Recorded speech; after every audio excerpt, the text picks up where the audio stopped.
apresentar. Os acadêmicos são todos seus. Bom, boa noite. Aqui no Sul é 6:30 da noite, né?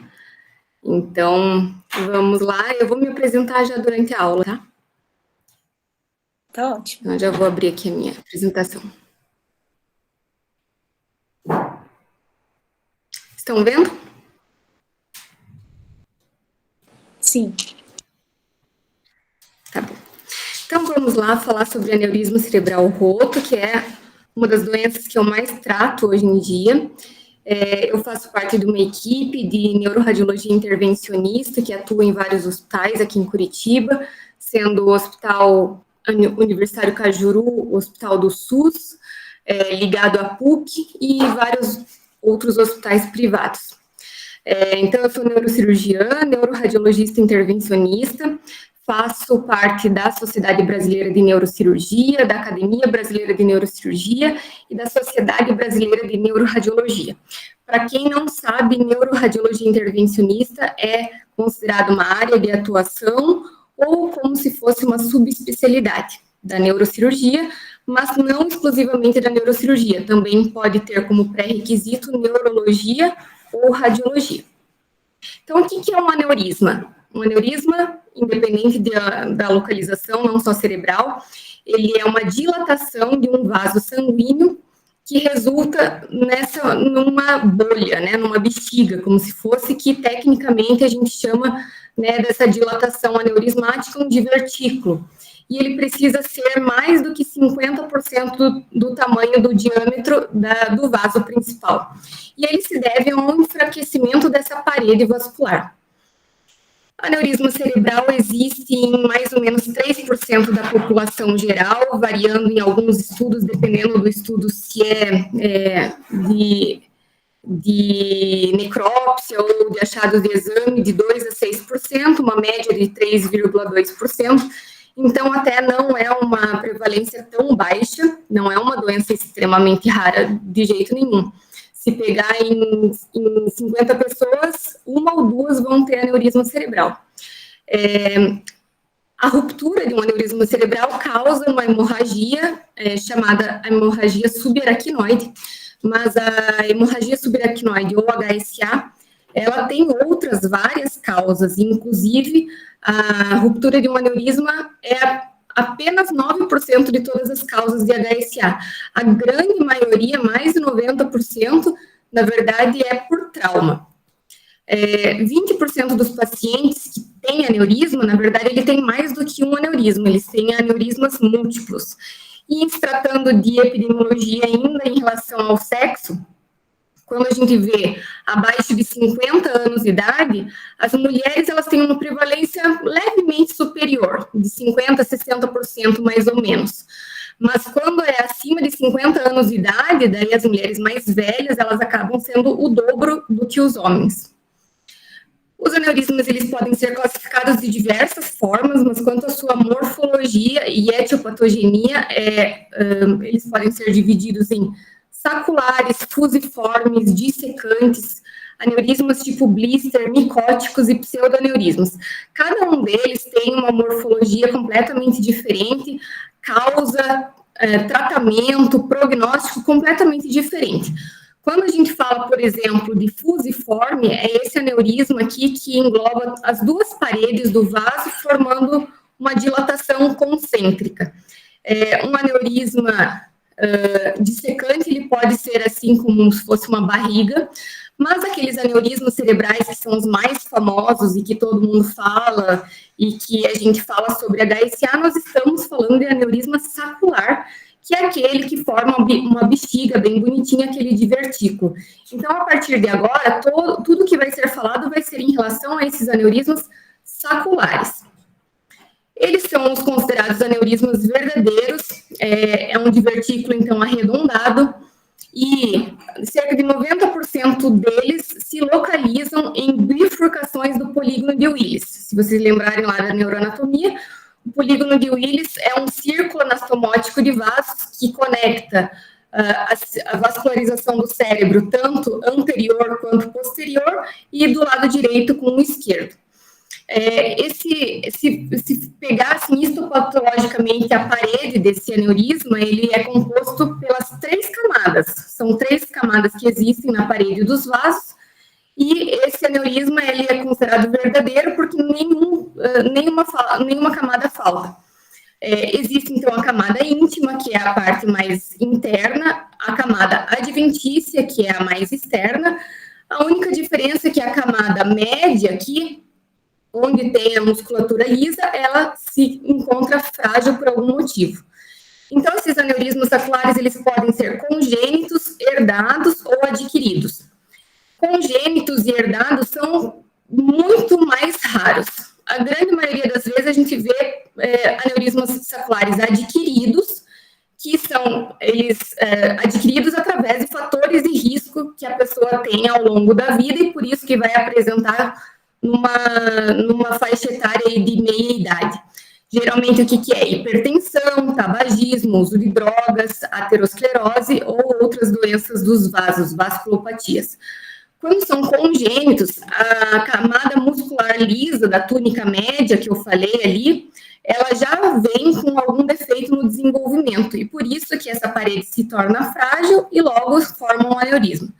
E nos casos herdados, são síndromes genéticas que se associam com o aumento do risco para desenvolvimento dos aneurismas. Como eu falei, então, 90% se encontram nas bifurcações do polígono de Willis, sendo que 85% dos aneurismas são supratentoriais e 15% são infratentoriais. Se vocês lembrarem, então, todo o encéfalo ele é envolto pelas 3 camadas, dura mater, aracnoide e pia mater, e essas camadas, elas formam aqui como se fosse um teto aqui, uma tenda, né, no cerebelo. Por isso que se chama essa dobradura da dura mater que se forma por cima do cerebelo, ela se chama tenda do cerebelo. Então, tudo que está para cima disso é supratentorial e tudo que está para baixo disso é infratentorial. E infratentorial, então, quer dizer que fica ou mais próximo do cerebelo ou do tronco encefálico, que são as estruturas do encéfalo que estão supratentoriais, infratentoriais na fossa posterior, e supratentorial é o telencéfalo e o diencéfalo. Então, 35% dos aneurismas se encontram em algum dos segmentos da carótida interna, 30% na comunicante anterior e 25% na artéria cerebral média. Então, para vocês lembrarem aqui, esse é o polígono de Willis, né? A gente tem aqui as 2 carótidas internas, elas se bifurcam nas 2 cerebrais anteriores e nas cerebrais médias. E temos a comunicante posterior que conecta aqui as 2 cerebrais posteriores, ramos terminais da basilar, que vem da união das 2 artérias vertebrais. Então, os aneurismas, geralmente, eles se encontram aqui, e vocês vejam quais estruturas que são importantes aqui. Eles estão em volta do quiasma óptico, do trato óptico, da hipófise e perto do mesencéfalo, então. Existe um estudo muito importante, eu vou falar ao longo da aula, 2 estudos que são extremamente importantes dentro do estudo de aneurismas cerebrais. Um deles foi um estudo extremamente longo, de 4.060 pacientes, para avaliar a história natural da doença. Acompanhou esses vários pacientes para ver como e por que alguns deles tinham aneurisma e ao longo da vida rompiam e outros não. E o que se detectou foi que tudo tem a ver com o tamanho e a localização desse aneurisma. Então, quanto maior o aneurisma, e isso é dado em milímetros no seu diâmetro maior, mais risco de rompimento desse aneurisma. E se for na circulação posterior, ele tem a taxa máxima de ruptura, tá? Vocês imaginem, então, que um aneurisma da circulação anterior, se ele não é da artéria carótida interna, especificamente no seu segmento intracavernoso, na circulação anterior, o risco é baixinho, mas vai aumentando conforme seja um aneurisma gigante, por exemplo, acima de 25 milímetros, tem 40% de chance de ruptura em 5 anos.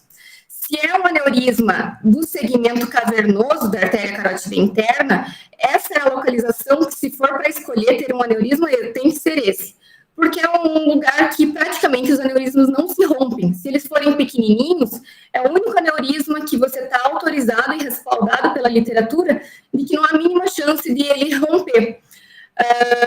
Agora, se for um aneurisma da circulação posterior, mesmo pequenininho, ele já tem 14,5% de taxa de ruptura, e se for um aneurisma gigante da circulação posterior, aí 50% desses aneurismas em 5 anos vão se romper. Esse é um estudo IZUIA, vale a pena vocês lerem. Outros fatores de risco para o desenvolvimento de aneurismas, então, como eu falei, genético, a depender de algumas síndromes hereditárias e que ocorrem daí aneurismas em vários membros da família. Tanto é que, quando tem um aneurisma diagnosticado em mais do que uma pessoa da mesma família, normalmente há uma doença hereditária e você tem que fazer uma triagem de todos os adultos para ver se não tem aneurismas também. Outras síndromes genéticas, elas acometem, por exemplo, doenças do tecido conjuntivo, e é por isso que daí dá fragilidade vascular, como Ehlers-Danlos, pseudoxantoma elástico, hiperaldosteronismo familiar tipo 1 e a doença renal policística autossômica dominante. Essa é uma das que a gente mais vê. Pacientes que tiveram algum problema renal, eles não sabem, não descobrem, acabam, às vezes, ficando até dependentes de diálise ou transplante renal, e quando vê, fez um AVC hemorrágico por aneurisma cerebral. Depois vai fazer todo, retrospectivamente a investigação, era essa doença renal policística autossômica dominante. Então, os familiares de pessoas que têm aneurismas cerebrais, eles têm um risco maior de vir a ter um aneurisma também, mas o modo de hereditariedade já é variável, não tem como prever, não tem como fazer assim uma consulta genética prevendo qual a porcentagem de um filho ter um aneurisma igual ao do pai e da mãe. Mas, quando são aneurismas familiares, eles geralmente se rompem mais cedo do que o normal e com tamanhos menores do que os outros que não são familiares. Mas, disparado, como eu falei, os principais fatores de risco para o desenvolvimento de aneurisma saccular, portanto, a formação dele é adquirida ao longo da vida, é por hipertensão e tabagismo. Esse, assim, é o perfil básico que eu vejo, assim, no dia a dia de aneurismas cerebrais rotos. Mulher, meia-idade, que fuma e tem pressão alta. Então, como que é a apresentação clínica dos aneurismas cerebrais? Eles podem ter, então, sintomas ou não. Eles sendo assintomáticos, eles podem ser descobertos de forma incidental, Ele foi fazer um exame cerebral para outro motivo e acabou descobrindo esse aneurisma. Ou a pessoa tinha um aneurisma que era realmente assintomático ao longo da vida inteira, porque o aneurisma, se ele não rompe, ele está quietinho lá, ele não dói, ele não faz nenhum sintoma. Mas ele se torna sintomático a partir do momento que ele se rompe e faz HSA. E a HSA, sim, é que é sintomática. Já existem outros aneurismas que eles fazem sintomas mesmo sem ter ruptura, que é quando o aneurisma ele é muito grande e ele faz compressão como se fosse um tumor cerebral, ele faz efeito de massa. Aí vai depender da localização, ele pode comprometer nervos cranianos, fazendo, por exemplo, oftalmoparesia, pode fazer uma hemiparesia ou uma hipoestesia por compressão do trato piramidal, ou fazer déficits visuais que são bem comuns. Lembra que eu falei que o polígono está ali perto de estruturas das vias ópticas. Então, quando o aneurisma cerebral se rompe, qual que é a clínica da HSA? O paciente tem uma dor de cabeça muito forte, explosiva, descrita como os que sobreviveram, como a pior dor de cabeça da vida, não é qualquer dorzinha. Essa hemorragia, ela dura normalmente apenas alguns segundos. As pessoas às vezes acham que o aneurisma fica lá jorrando o tempo todo, mas não. Ele rompe e o organismo mesmo organiza a cascata de coagulação através de plaquetas e para conter aquele sangramento. Essa cefaleia é tão importante que, acompanhada de uma descarga de catecolaminas no organismo, pode vir com perda de consciência, pode ter náuseas, vômitos, pode ter crises convulsivas, pode ter alteração neurológica focal, dependendo daí da quantidade de sangue, se fez um hematoma muito grande, né, em determinado lobo cerebral, pode fazer uma hemiparesia, uma alteração de sensibilidade também. Pode vir a ter sinais meníngeos, como rigidez de nuca, por exemplo, ou até mesmo sinais de Kernick, Brudzinski, e dor lombar. E isso por quê? Porque essa HSA que está, esse sangue que está espalhado ali no espaço subaracnoideu e que acaba indo para o líquor, se vocês lembrarem, ele não dá a volta só no cérebro, mas ele dá a volta lá pela medula espinhal também. E esse sangue lá no líquor da medula espinhal, ele acaba irritando as raízes nervosas e fazendo esses sinais meníngeos.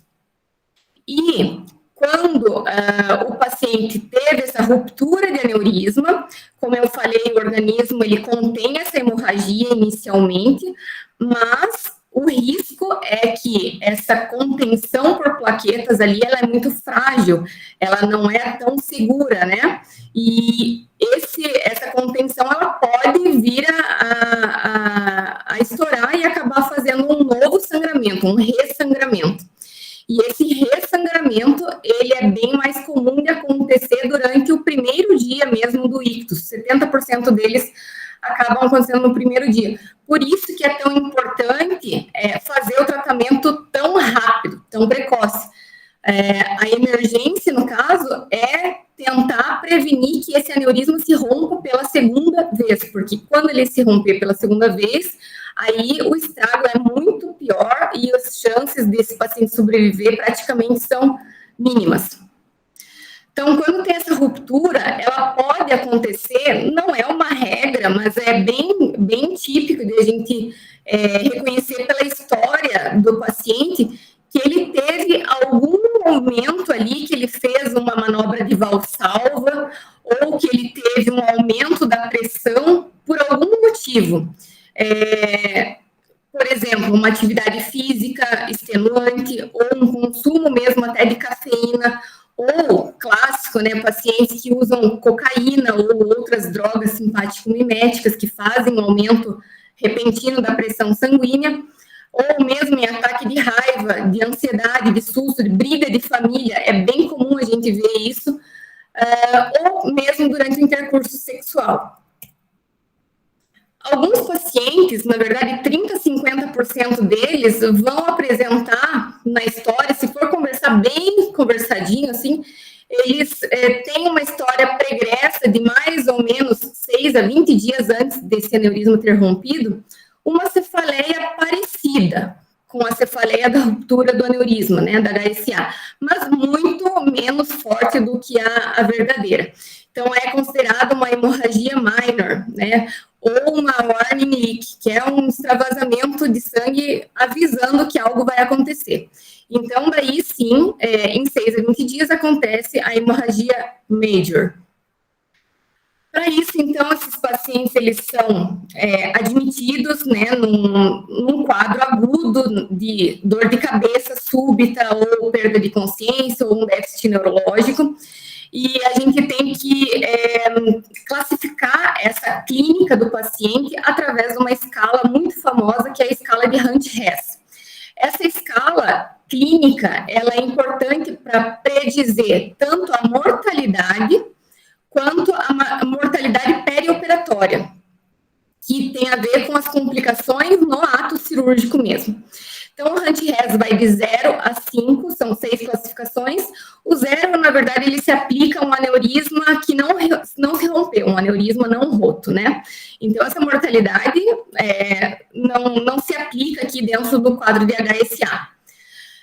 O Hunt-Hess 1 e o Hunt-Hess 2, eles são a mesma coisa, só que a cefaleia e a rigidez de nuca do Hunt-Hess 1 é leve, discreta, pode até nem ter alternada, e a Hunt-Hess 2 já é uma cefaleia, uma rigidez de nuca mais severa, e pode até ter paralisia de nervos cranianos, que veja que o déficit de nervos, ele é diferente do que o déficit focal motor, por exemplo. Já no Hunt-Hess 3, começa a ter alteração do nível de consciência. O paciente já começa a se tornar sonolento ou confuso, ou pode ter até um déficit focal discreto. No Hunt-Hess 4, ele já está num quadro entrando em coma, né, estupor, e já pode ter daí sim um déficit motor já localizatório. E no Hunt-Hess 5, que é o pior, o paciente já está em coma, já provavelmente, né, deve estar entubado e sedado, e pode ter postura de descerebração. Vejam que o Hunt-Hess 1 tem 30% de mortalidade, e o Hunt-Hess 5 tem 90% de mortalidade. Quando chega esse paciente no PS, então, a gente tem essa suspeita, né, de que seja um aneurisma cerebral roto pela clínica, da dor de cabeça súbita, déficit, paciente rebaixado, enfim, e ele vai ser encaminhado imediatamente para a tomografia. Essa tomografia de crânio, ela é sem contraste, porque o contraste, ele atrapalha a visualização do sangue, que é isso que a gente quer ver, se tem sangue, né, hemorragia subaracnoide ou não. Essas aqui são tomografias de crânio de HSAs, então essa aqui é uma HSA típica, veja que ela desenha bem certinho aqui o polígono de Willis nas cisternas da base, bem próximo aqui à região supracelular com a hipófise, próximo ao mesencéfalo também, e inunda todas as fissuras, aqui a fissura silviana direita e esquerda, a fissura interhemisférica. Aqui é a mesma tomografia, só que em um outro corte, mostrando todos esses branquinhos aqui, que são sangues dentro do espaço subaracnoideu. Essa é uma outra tomografia que tem já uma presença muito maior de sangue, concentrada principalmente na fissura interhemisférica aqui. Então, diferente dessa tomografia aqui a gente já dá uma dica, uma pista de onde que é esse aneurisma que se rompeu. Aqui, com certeza, ou muito maior a chance de que seja um aneurisma de comunicante anterior, de artéria comunicante anterior, porque é a única artéria que está aqui bem no meio dos dois cérebros, né, e que poderia fazer um sangramento que disseca justamente a fissura interhemisférica. Já aqui, a gente não tem uma pista localizatória de onde que é esse aneurisma que se rompeu, porque o sangue se espalhou difusamente. Aqui também já dá uma pista bem grande de que seja um aneurisma cerebral da artéria cerebral média esquerda. Tem um hematoma intraparenquimatoso bem grande, já fazendo um efeito de massa, um desvio de linha média, colabamento do corno frontal do ventrículo lateral e do corno occipital também são já sinais tomográficos de hipertensão intracraniana. E essa outra tomografia aqui mostra mais que o sangramento provavelmente é da circulação posterior e o aumento dos ventrículos aqui, dos cornos temporais do ventrículo lateral e do quarto ventrículo já está mostrando que, além da HSA já confirmada, o paciente está começando a fazer uma hidrocefalia. Se por acaso o paciente tem total suspeita, tem quadro clínico típico, faz a tomografia e a tomografia deu normal, deu branca. Não confirmou para a gente a presença de HSA. Está indicado, nesse caso, fazer uma punção lombar, porque pelo mesmo motivo que eu falei, o sangue percorrendo no espaço subaracnoideu, a gente tira o líquor pela localização lombar e ali a gente já encontra sangue. Pode-se proceder também à angiotomografia, que daí é uma tomografia com contraste especial para desenhar os vasos, e daí ali, através do desenho dos vasos, a gente consegue determinar o aneurisma, já para poder planejar o tratamento. Aneurismas que são maiores do que 7 milímetros, são aneurismas maiorzinhos, assim, que é a maioria dos aneurismas, a angiotomografia tem uma sensibilidade de 95%, é ótimo, né? Só pela angiotomo já dá para programar uma cirurgia. Mas aneurismas que são baby, considerados baby, são bem pequenininhos, menores até do que 2 milímetros, a angiotomografia ela não consegue ver praticamente a metade. E daí, diagnosticou o HSA, seja por tomografia, seja por punção lombar, a gente vai localizar esse aneurisma, então, para poder programar o tratamento, seja, como eu falei, por angiotomografia ou arteriografia, que é o padrão ouro de diagnóstico de qualquer doença vascular cerebral. Como a gente falou do sangue na tomografia, aparece aí uma outra escala que é importante. Hunt-Hess é escala clínica, Fisher é escala tomográfica. Então, para Fisher, nós temos 4 graus, e que daí eles predizem não a mortalidade, como o Hunt-Hess predizia.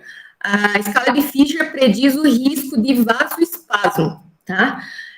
Então, o grau 1 é aquela tomografia que veio branca, o sangue não é detectado, mas a ruptura do aneurisma existe e foi confirmada ou por punção lombar, ou porque também, eu não falei, mas às vezes se o paciente chega muitos dias depois, para gente, por exemplo, paciente que veio do interior, que não tinha recurso lá, ou não fizeram, né, os exames necessários, ou que acabou pulando de médico para médico até chegar num centro de referência, já passaram-se muitos dias, aquela HSA até foi absorvida, e o paciente faz uma tomografia que efetivamente não aparece o sangue que no começo existia. O grau 2 de Fisher já é uma hemorragia difusa, mas cuja espessura é menor do que 1 milímetro. O Fisher 3 já é acima de 1 milímetro, e o Fisher 4 ou vai ter hematoma intraparenquimatoso, como esse daqui, ou vai ter sangue no ventrículo, vai ter hemoventrículo. E o risco de vasoespasmo, ele não é crescente, assim, igual no Hunt-Hess, que quanto maior o número da classificação, maior o risco de mortalidade.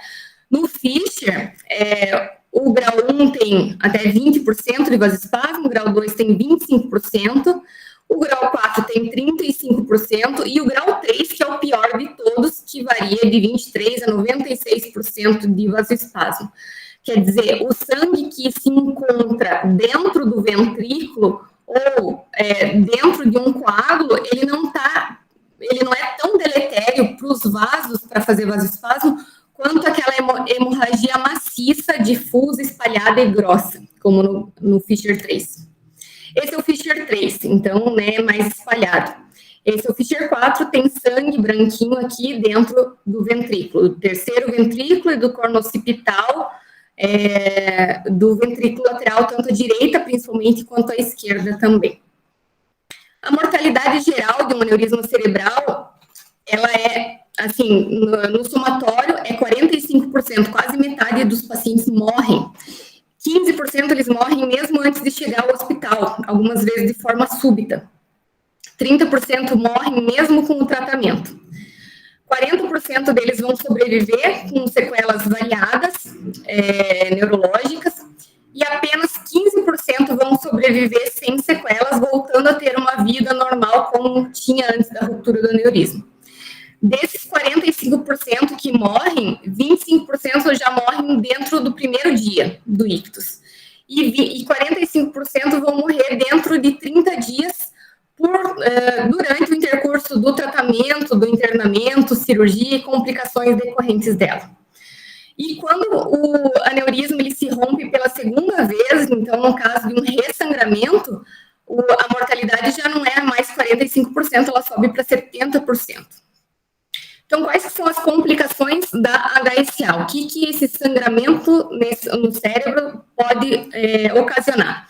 Então, como eu falei já, a primeira coisa, ressangramento, vasoespasmo, hidrocefalia, hipertensão intracraniana, anormalidades cardíacas em até 15%. Alguns pacientes, inclusive, têm infarto agudo do miocárdio junto com a ruptura do aneurisma, justamente por aquela descarga sistêmica muito elevada de catecolaminas.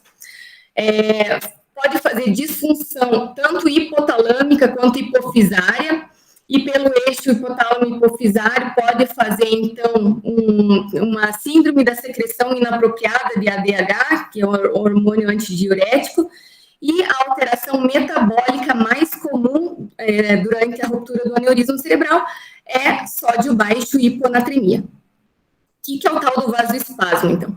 O vasoespasmo é quando pela presença do sangue que está por volta dos vasos, esse vaso ele apresenta uma constrição, uma diminuição do seu calibre. E ele é a maior causa de morte e de sequelas nos pacientes com aneurisma cerebral. Essa diminuição do calibre, ela é considerada um vasoespasmo apenas angiográfico, que é um vasoespasmo visto apenas no exame e que ocorre em 70% dos pacientes, mas é silencioso. Agora, 40% dos pacientes vão ter efetivamente sintomas, sinais e sintomas clínicos decorrentes desse vasoespasmo. Ele é possível de acontecer de 4 a 21 dias, sendo que o pico máximo da ocorrência é entre o 10º e o 11º dia, e 25% desses pacientes vão acabar tendo isquemia cerebral tardia secundária ao vasoespasmo, porque esse vaso aqui, ele diminuiu de calibre, o sangue que era para chegar e irrigar essa região do cérebro não consegue. Então, além do dano inicial da hemorragia, do AVC hemorrágico, pode se somar, então, os danos de um AVC isquêmico. Esse vasoespasmo, ele acontece por uma causa desconhecida, na verdade, é um somatório de fatores imunes, inflamatórios, cascata de coagulação, um monte de coisas que vocês não imaginam, assim, e realmente tem várias teorias. E é tudo, na verdade, pela presença do sangue que está em contato com a adventícia. Acaba desencadeando uma série de processos que culminam na constrição da parede arterial. E os sinais e sintomas relacionados ao vasoespasmo podem ser rebaixamento do nível de consciência, então era um paciente que inicialmente poderia estar até acordado falando, mas ele começa a ficar sonolento e entrar em coma, ou ele estava bem, mas ele começa a ter uma hemiparesia direita, esquerda, um déficit focal, ou ele tem uma convulsão, ou ele, mesmo já tratado, né, do seu aneurisma, está lá aguardando no internamento para logo ir para casa, ele volta a ter uma cefaleia muito absurda.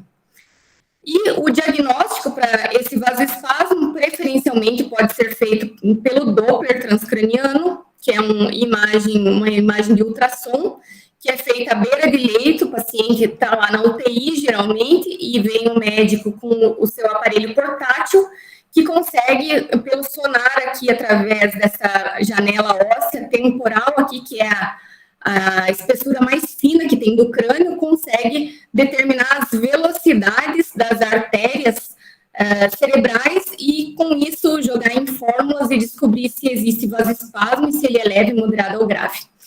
Pode fazer diagnóstico de vasoespasmo também por angiotomografia e também por arteriografia, já que, lembrando, a arteriografia é o exame padrão ouro para qualquer condição vascular cerebral.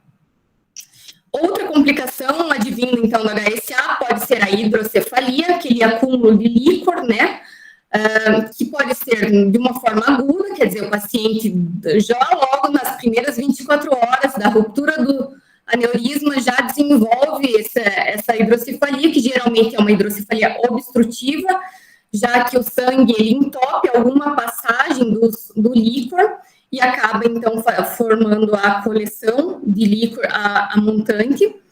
E geralmente está associada aí com sangue dentro do ventrículo, por isso que faz essa obstrução.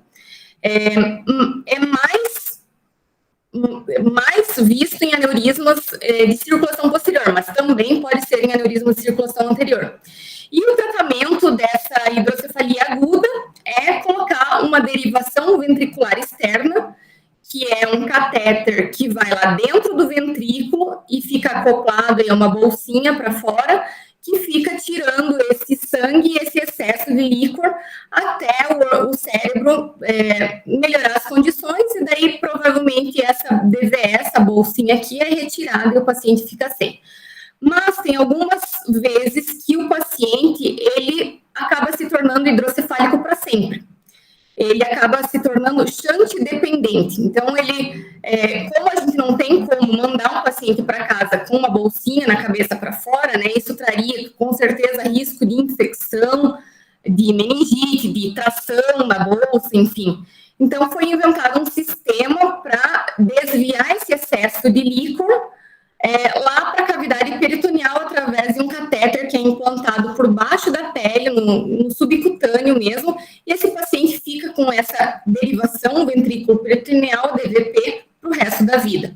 Essa hidrocefalia crônica, ela é determinada há mais do que 2 semanas da ruptura do aneurisma, e acontece por disfunção das granulações aracnoides. Elas têm que reabsorver o líquor, né?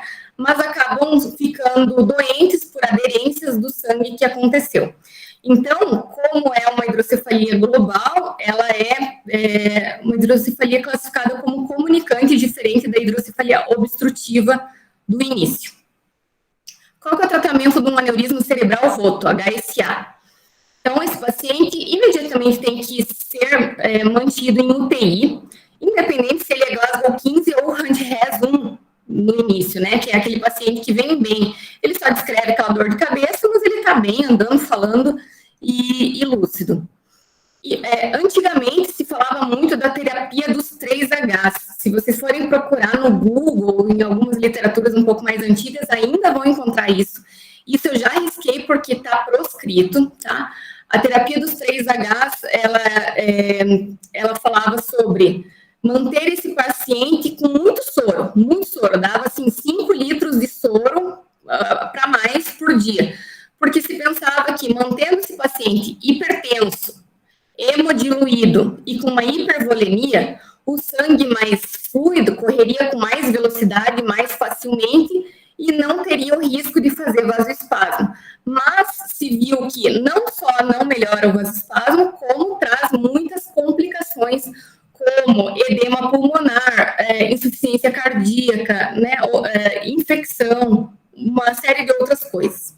Então, o que precisa hoje em dia, né? O paciente aneurisma cerebral roto, tá ainda com suspeita, não fez nem a tomografia, mas ele já precisa ganhar na prescrição 60 miligramas de nimodipina, que é um vasodilatador, bloqueador do canal de cálcio. Existe no Brasil comprimidos de 30 miligramas, então vão ser 2 comprimidos para dar 60, via oral de 4 em 4 horas, e isso desde o primeiro até o 21º dia após a ruptura do aneurisma, porque é o tempo que ainda corre-se o risco do vasoespasmo. Mesmo que o paciente esteja entubado e sedado, precisa ser dado via oral esses comprimidos, então vai por sonda nasogástrica. Aí se começam a fazer o tratamento das complicações da HSA, então se o paciente, por exemplo, chegou e ele já tem hidrocefalia, ele vai para a DVE, ele vai colocar o dreno lá para tirar o risco dele morrer por hidrocefalia. Ou se ele chega convulsionando, vai tratar a convulsão. Ou se ele chega com um hematoma intraparenquimatoso muito grande, fazendo hipertensão intracraniana, ele tem que ir para a cirurgia para drenar esse hematoma e aliviar a hipertensão intracraniana. E a partir do momento que ele está em UTI estável, aí ele tem que fazer acompanhamento diário com Doppler transcraniano, que é esse aparelhinho ali que eu coloquei só para ilustrar. Aí ele vai ser encaminhado para o tratamento definitivo. O tratamento definitivo é para fechar o aneurisma que está roto, né?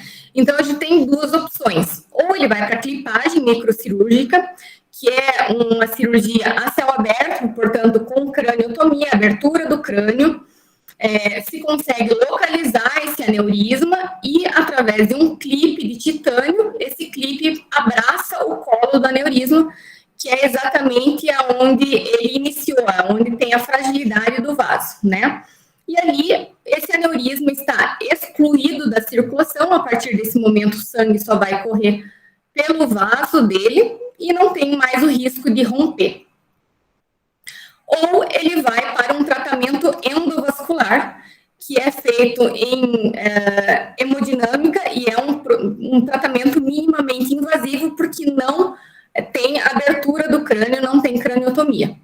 Então, classicamente, o que a gente faz na emergência, né, no aneurisma cerebral roto, é a colocação de micromolas de platina. Então, através de cateterismo, né, a gente faz uma punção da artéria femoral, através do catéter viaja pelos vasos e consegue chegar exatamente onde está esse aneurisma e colocar essas molinhas aqui de metal até fechar completamente esse aneurisma e da mesma forma excluindo ele da passagem da circulação. Então, aqui é um pré e um pós embolização. Essa embolização com micromolas é a mais básica, mas ainda existem outros recursos dentro do tratamento endovascular. Por exemplo, se for um aneurisma desse aqui, que tem o colo muito largo, imagine que aqui é muito grande, a gente coloca molinhas, elas têm um risco de caírem para a circulação, migrarem aqui e fazerem uma embolia por micromolas à distância. Isso seria muito deletério. Então, a gente tem esse recurso de colocar um stent aqui na boca do aneurisma para poder conter essas molinhas aqui.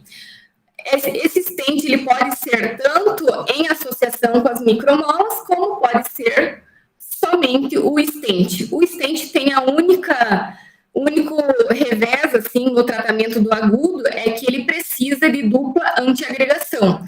Obviamente que o paciente, ele não veio com dupla antiagregação, ele não veio preparado para receber esse stent, então a gente tem que dar uma dose de ataque, né, uma dose muito maior do que normal, de geralmente AS e clopidogrel.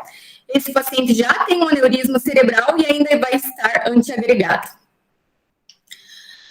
O segundo estudo que eu falei que eu ia falar de 2 estudos extremamente importantes, anotem esse aqui, é o ISAT. Esse estudo que foi feito e publicado em 2002 no Lancet, que juntou 2.143 pacientes com aneurisma cerebral roto, e eles randomizaram aleatoriamente, né, aneurismas que pudessem ser tratados tanto por clipagem quanto por endovascular. Eram aneurismas que tanto fazia. Isso viu que os resultados do endovascular eles foram melhores em tudo, na verdade. Esses pacientes eles ficavam menos tempo internados, menos infecções, tinham menor risco de ruptura desse aneurisma intraoperatório, tinha menos vasoespasmo no pós-operatório, tinha menos epilepsia como sequela, e as sequelas motoras e cognitivas também eram menores em um controle de 1 ano. As únicas coisas que eram piores na endovascular é que acontecia de mais chance a longo prazo de acompanhamento desses pacientes, desse aneurisma recanalizar, ou seja, ele abrir de novo e, portanto, ter um novo sangramento tardio, né? Então, hoje em dia, quais são as indicações, assim, clássicas, né, para acertar em prova, mas não que seja na realidade?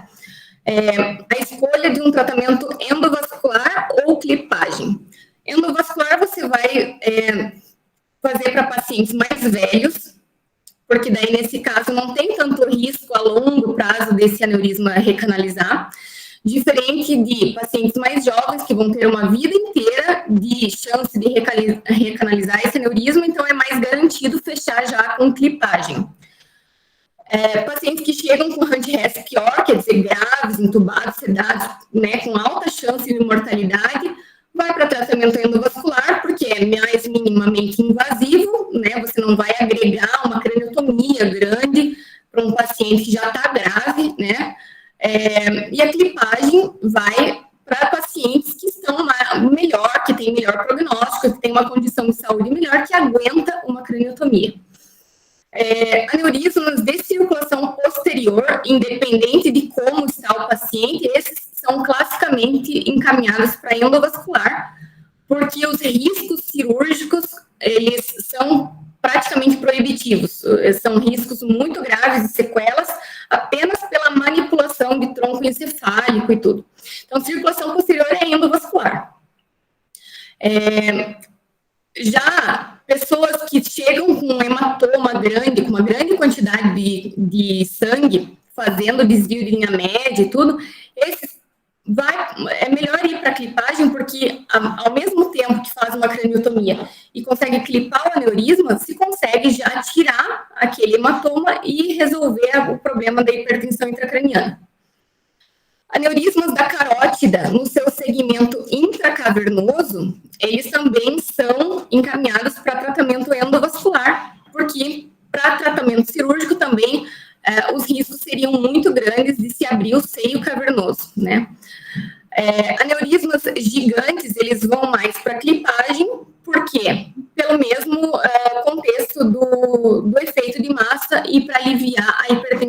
transcraniano. Outros tipos de aneurismas, que não o sacular, aneurismas diferentes, eu coloquei do tipo fusiforme, dissecantes, pseudoaneurismas, preferencialmente são tratados também com endovascular. Aneurismas, que são de localizações e artérias bem distais, não lá do polígono de Willis, mas aqueles vasinhos bem mais corticais, né, mais distantes, preferencialmente são tratados por clipagem. Por quê? Porque via endovascular você vai ter muita dificuldade de navegar com o catéter, de chegar tão longe, vão ser mais curvas os vasos para poder conseguir chegar até lá.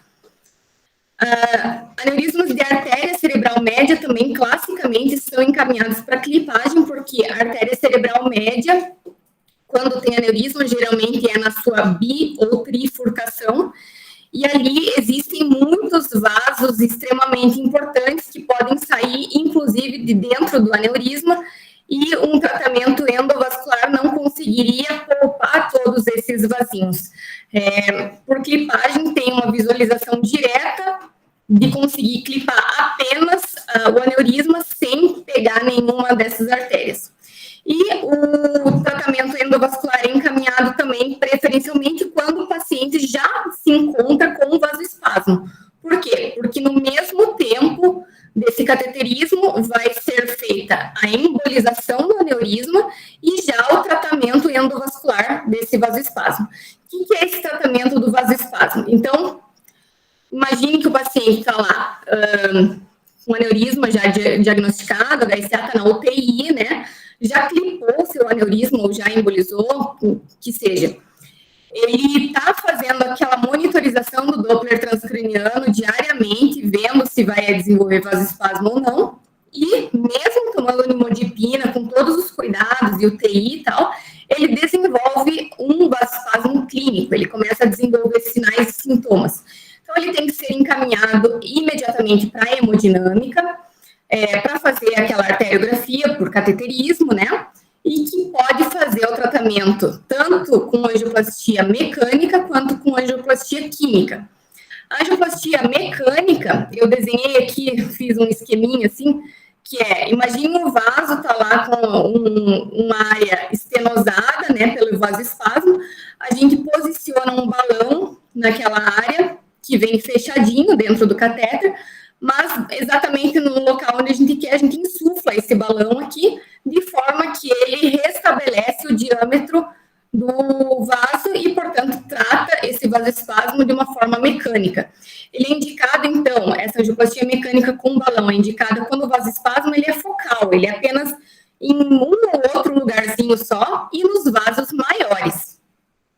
Então, ele é feito com balão, o resultado é imediato e ele é definitivo. Esse vaso que foi aberto, algumas fibras colágenas ali são alteradas, são danificadas mesmo pelo balão de forma definitiva, e isso é intencional, para que não ocorra pelo mesmo mecanismo que fez o vasoespasmo inicial, esse vaso fechar de novo. Então, abriu e abriu para sempre.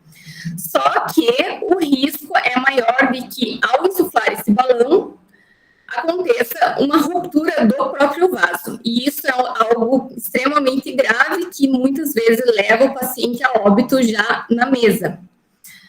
Já a angioplastia química, ela também é feita na hemodinâmica, também por cateterismo, só que nesse caso ele é indicado quando o vasoespasmo ele é meio difuso, ele está espalhado em todos os vasos, você não tem como balonar todos esses vasos. E esse vasoespasmo, ele não em vasos de grande calibre, mas em vasos muito fininhos, distais. Você não tem como chegar com o balão até lá e, mesmo se tivesse, o risco de romper esses vasinhos pequenos é muito maior. Então, é injetado apenas um medicamento vasodilatador para tentar abrir esses vasos. Esses vasodilatadores podem ser nimodipina, milrinone, diltiazem, micardipina, tridil, um monte deles. Nimodipina é o melhor que tem, é o nível de evidência 1A, tanto é que é o medicamento que é dado para o paciente desde que ele pisa no hospital, né? Mas no Brasil ele só é fabricado via oral, não existe EV, portanto, essa melhor opção de angioplastia química no Brasil nós não temos. Então, acabam sobrando essas outras opções que não são tão boas que alguns medicamentos não tem no SUS e outros, enfim, alguns planos de saúde cobrem, outros não. Quais são as desvantagens dessa angioplastia química? Uma delas que eu falei, que a efetividade dela nem de longe se compara com o balonamento aqui. E outra coisa, como é um remédio que cai na circulação sanguínea, esse remédio ele vai se espalhar por todo o organismo, ele vai ter um alcance sistêmico e, portanto, vai fazer efeitos adversos, alguns eventos colaterais, inclusive de baixar a pressão, coração e tudo mais. E ele tem uma duração efêmera, uma vez que depende do tempo de meia-vida de cada medicamento. Gente, era isso. Não sei se eu me prolonguei demais, mas eu tentei abordar tudo que um acadêmico, ou mesmo até um clínico recém-formado na porta do pronto-socorro precisa saber para atender um aneurisma cerebral. E lembrar que aneurisma cerebral mata, mas ele também pode ter cura. E vocês vejam que tem vários, todos esses aqui sofreram ruptura de aneurisma cerebral, alguns morreram em função disso, mas temos aí até o presidente dos Estados Unidos, que teve clipagem de 2 aneurismos e está aí bem firme e forte. Obrigada. Doutora, foi ótimo. Pessoal, tem alguma pergunta? Porque eu tenho. Doutora, no caso ali do tratamento de vasoespaço, o tratamento com o vasodilatador a gente faz por quanto tempo? É alguma coisa pontual, é crônico? Tipo, a pessoa sempre vai utilizar o vasodilatador a partir daquele momento? Então, é feito de forma pontual, dentro da hemodinâmica, a injeção daquele vasodilatador. Existem alguns hospitais que fazem isso de forma contínua, através de uma bomba de infusão que fica gotejando esse vasodilatador 24 horas depois. E só que assim, imaginem que é um catéter que foi introduzido lá pela artéria femoral, que está passando por toda a aorta carótida e chegando até naquele vaso cerebral, que precisa ficar no paciente e conectado a uma bomba infusora. Então, não é algo tão simples assim, né? E também a questão de ficar infundindo um medicamento que tem efeitos adversos, principalmente de diminuir tanto a pressão quanto a frequência cardíaca, praticamente o intensivista vai ter que ficar só olhando para esse paciente o tempo todo para ver se não vai dar nenhuma complicação. Então, não é tão utilizado. Alguns lugares utilizam, mas frequentemente é apenas só a injeção pontual ali no local durante a hemodinâmica mesmo. Ok, obrigada.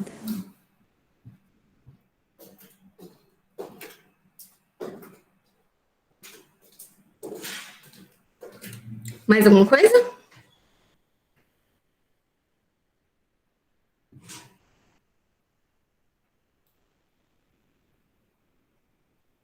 Da minha parte, eu só queria parabenizar mesmo, porque foi tanta informação para minha cabeça que eu não estou conseguindo nem pensar direito. É muita informação mesmo, né? Às vezes eu acho que assim, nossa, isso é o básico, mas para acadêmico, pelo menos assim, abre os horizontes de saber assim quanta coisa que vem pela frente, quanta coisa que a gente tem que aprender. Independente de ser neuro, de se tornar neuro no futuro ou não, né? Mas assim, eu sabia que era perigoso, mas não sabia que era tanto assim, não. A gente tem uma visão de que é uma emergência, mas aí quando a gente começa a ver as complicações e tal, a gente começa a ver que é um negócio bem sério. Sim. E eu atendo direto esses pacientes, então chega um HSA, um HSA, por exemplo, Fischer 4, Hunt-Hess 5, quer dizer, é o pior dos cenários, né? A pior das duas classificações. A combinação dessas duas classificações é uma mortalidade acima de 96%, né? Eu já sento com a família, já dou o quadro meio geral, assim, olha, no mínimo vai ficar 21 dias aqui internado, porque a gente deixa internado esses 21 dias de risco de vasoespasmo, de preferência até os primeiros 14 dias na UTI. Se ele não teve vasoespasmo até o 14º dia, a chance é muito mais baixa depois, então acaba daí os outros dias ficando na enfermaria.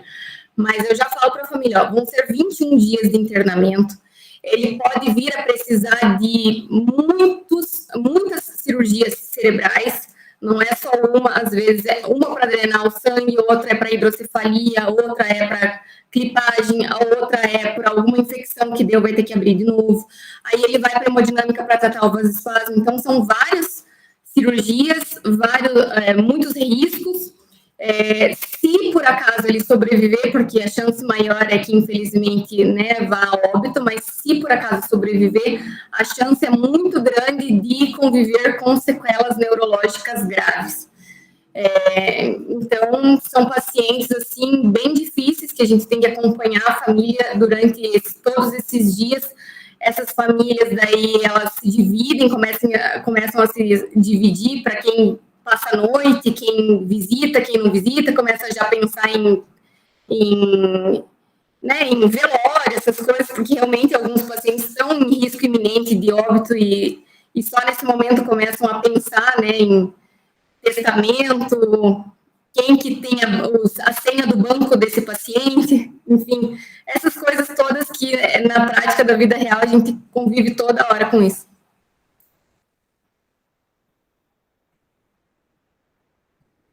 Doutora, eu queria agradecer novamente, você aceitou o convite, vim aqui e dar essa aula maravilhosa.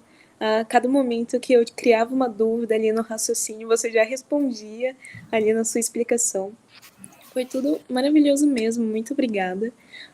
Os acadêmicos, se tiverem algum apontamento a mais, Dr. Tiago, se você quiser fazer uma comparação com um pequeno centro, né, que é uma realidade bem diferente, né, já que a gente não tem centros especializados. E depois, assim, pessoal, vamos abrir as câmeras, tirar um printzinho, que é para aproveitar. Bom, doutora Luana, prazer, viu, receber você, realmente a aula maravilhosa, assim, é muito legal ver essa visão da cirurgia mesmo, né, porque na verdade a HSA, eu sou neurologista clínico, né, então a gente faz o atendimento inicial e sempre passa a bola para a neurocirurgia, porque essas complicações, hidrocefalia, vasoespasmo, né, é muito mais do manejo do cirurgião mesmo, Sim. né? Tem que ser, aliás, né? A gente trabalha, eu agora no momento, eu sou do Rio de Janeiro, mas agora no momento eu estou aqui no interior, em Rondônia, num lugar que a gente não tem estrutura, infelizmente, né? Então a gente acaba ficando preso com o paciente aqui, fazendo o manejo clínico, evitando as complicações, a convulsão, a hiponatremia. Quando o paciente tem condições ou tem um plano de saúde melhor, a gente encaminha, né? A gente transfere para um grande centro. Mas, infelizmente, você sabe que a maioria da nossa população, infelizmente, não tem esse acesso, né? Sim. E a gente acaba ficando refém aí de uma vaga, enfim. É uma pena, né? Porque a mortalidade é altíssima e quando não morre, o risco de sequela é grande, né? E aí a gente ainda fica refém, principalmente fora dos grandes centros, a gente ainda fica refém da nossa estrutura que é baixa. Mas, assim, gostei muito, principalmente da visão da hemodinâmica, né? De como é feito a clipagem, o balão, as molas, as indicações, achei muito bacana. Obrigado. Obrigada. Eu entendo, o Brasil é muito grande, né? Tem muitas regiões diferentes umas das outras e com certeza a gente tem muito mais lugares no Brasil que não têm os recursos do que tem, né? E essa é uma realidade que muitos pacientes acabam morrendo ou ficando altamente sequelados pela falta de estrutura mesmo.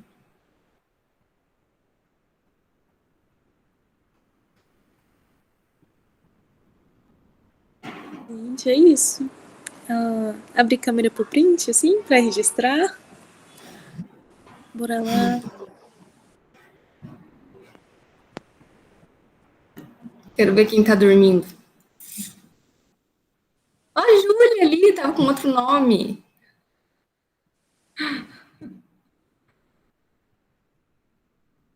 Vai, todo mundo fala neurologia. Neurocirurgia. É, também.